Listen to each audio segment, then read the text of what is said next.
Hey everybody, it's Jason Blaha here, and today I want to chat with you guys a little bit about something that might sound like I'm being facetious. It might sound like my title is clickbaity, but I really and truly do mean this. And that's the idea that veganism and carnivore diets are the same thing. They really are the same thing fundamentally, and they will both absolutely make it dramatically more difficult for you to gain muscle and to gain strength.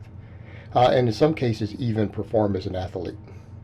Why do I say that? Well, number one, they're both extremely restrictive diets that make it very, very difficult for you to get balanced nutrition because both of them eliminate very large, very important food groups that are extremely useful and extremely valuable for not just health, but for gaining muscle strength athleticism.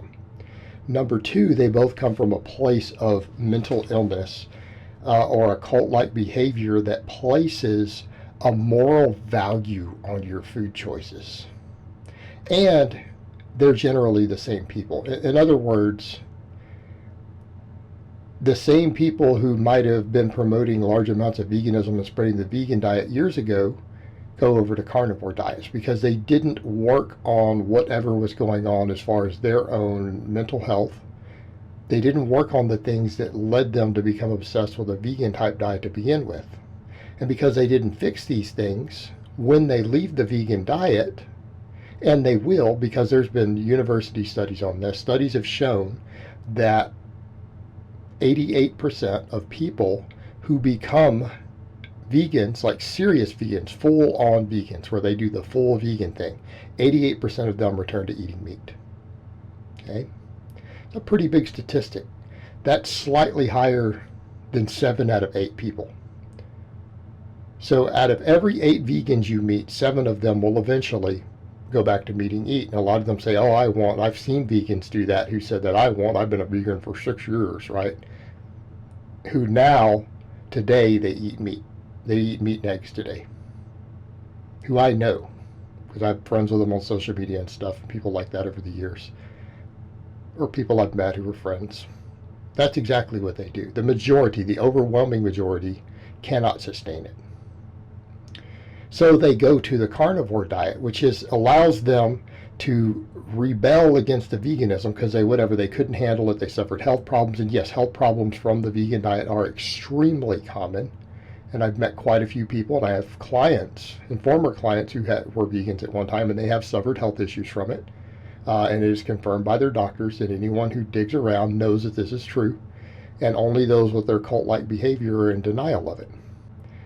When they rebel against it, what do?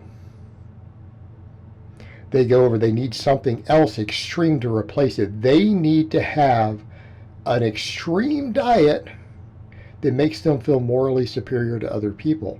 And so then they go to the other end of it and say, well, let's just, instead of no animal products, we'll just eat no plants. And they come up with the most ridiculous, ludicrous things. And keeping in mind, a carnivore diet and no plants is not healthy long term. Okay? And they come up with craziness instead of just eating some broccoli or a carrot or drinking some orange juice, right? Oh, well, we can get our vitamin C or our ascorbic acid from just, if we go find adrenal glands of an animal and eat those, we can get enough vitamin C to survive on. I think people listening, at a certain point, you have to understand that's insanity.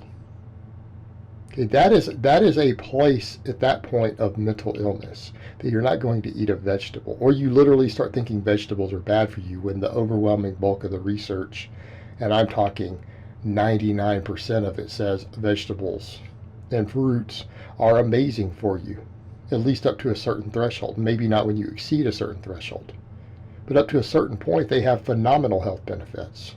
For them to say, oh, if I go find this obscure adrenal gland, I can get what I need, at least enough to survive,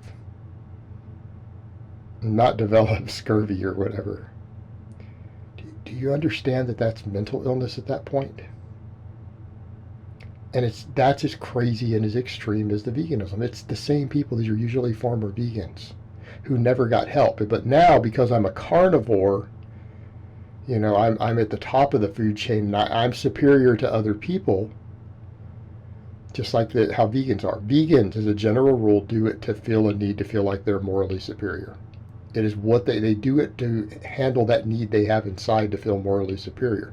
Now, ironically, both of these groups are going to struggle to be superior because both of them are going to develop vitamin deficiencies. And yes, the cognitive impact of vegan diets who do not supplement B12 have been documented.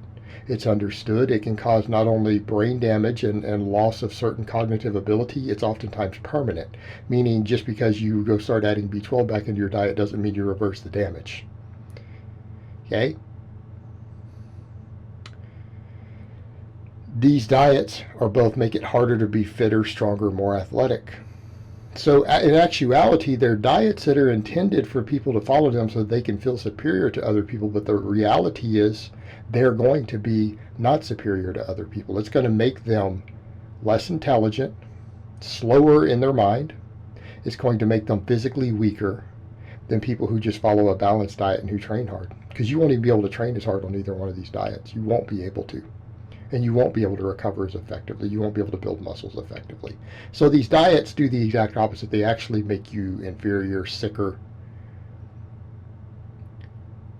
dull-witted, weak.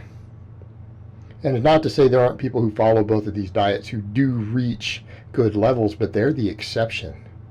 They're the exception. They're not the norm.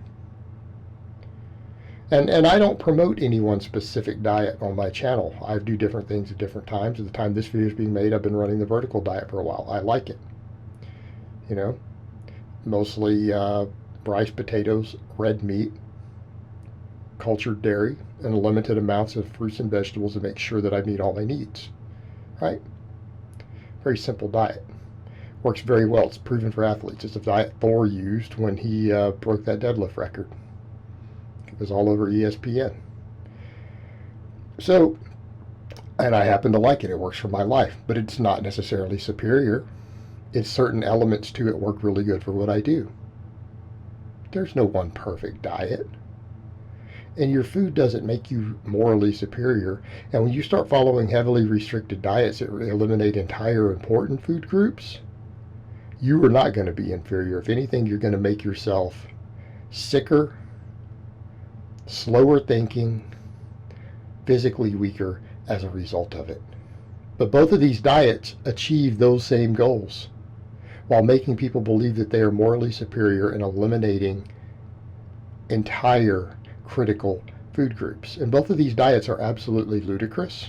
They're absolutely ludicrous. And I would say to anyone who's really buying into the hype of either one, you're not being objective in your research. You are only looking at very biased sources.